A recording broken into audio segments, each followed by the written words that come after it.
Right, it's the old Duffer. Back on generators again. We have been doing bits on the RL, and I'll get you up to date on that in another video. I need 2 pairs of hands to get the wings on and stuff, so we have been doing some painting. But this is one of a couple of generators I bought a while back. It's done absolutely nothing at all, this thing. And I'm going to show you inside it with my little GoPro here. We've got to bleed it to get it running. It's been run right out of fuel. I don't know how long it's been out of service, as it were. How long ago that happened. And these are a pain in the arse to bleed because you've got to do it in here. I'll show you. It's awkward. I don't want to get goo all over me camera. So I'm on my own today again. So I'll do it with my little GoPro so you can see. The GoPro knockoff. Basically, as long as you bleed it to the filter and you don't get air in here, even when you change filters, you don't generally have to come in here. It's only when you first bleed them up from being built. But this has been run right out of fuel, and the rack was stuck as well on this. So right, this here, you can see that rack moving backwards and forwards. That was jammed in that position, which thankfully is the stop position, so it wouldn't take off. So we've had to free that off.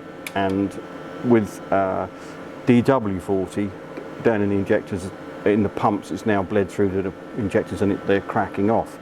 But I want to have a quick peek in here and see how good we are. I mean, there's a few little spots of rust on that crank journal, but the rest of it is perfect. Nothing on the camshaft. I mean, this is a 1960s engine. I mean, and it is in really, really good nick inside. I mean, you can just see from the pumps and at the right, so it's like new. If this is done more than a few hundred hours, I'll be very surprised. The generator end of it, the slip rings are a bit tarnished, the commutator's a bit tarnished, but the brushes and the actual commutator face, which wear, again, like new. So we're going to get this thing bled up, get it on the deck, and then we'll get it going. And see if I've had it spinning over. By holding the starter solenoid in, and she'll crank over. It was making a bit of a ticking noise, hence I wanted to get inside and have a look and see what was going on, because I was a little concerned that it might be knackered, but I've never had one of these yet that's completely knackered, ever.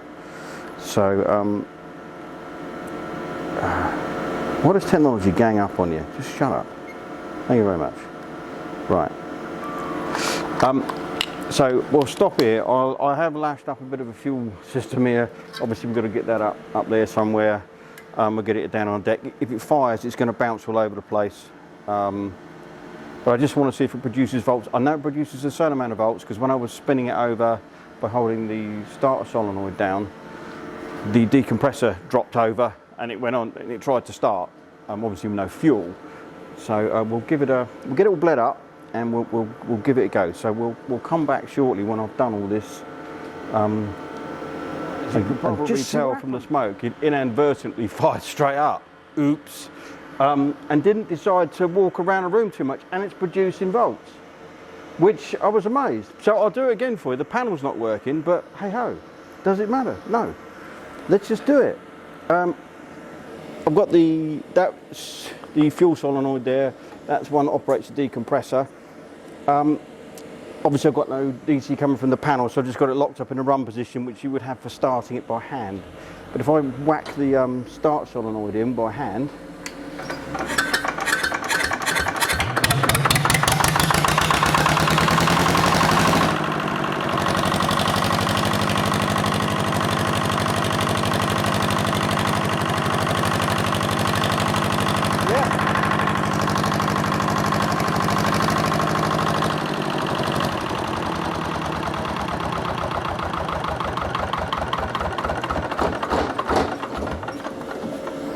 right. Right, I think the next thing to do is we need to put it on some sleepers, bolt it down on some sleepers so it doesn't do the generator walk around the workshop. Put an exhaust pipe on it so we can poke it out through the wall and load her up with some load and see what the alternator does, see if it regulates. Hello, where am I? I'm over it. Right, can't see for the smoke. And then we can run it for longer. And that's fine, I'm amazed. I don't know how long that's been out of commission, but I'm absolutely amazed. Typical Lister, generally their work. So yeah, we'll cut this here and come back on another video when we've got it all bolted down probably. This is just a quick one. Yes, it will run. Yes, it produces volts. Brilliant. So thanks for watching, and we'll see you in the next one when the smoke clears.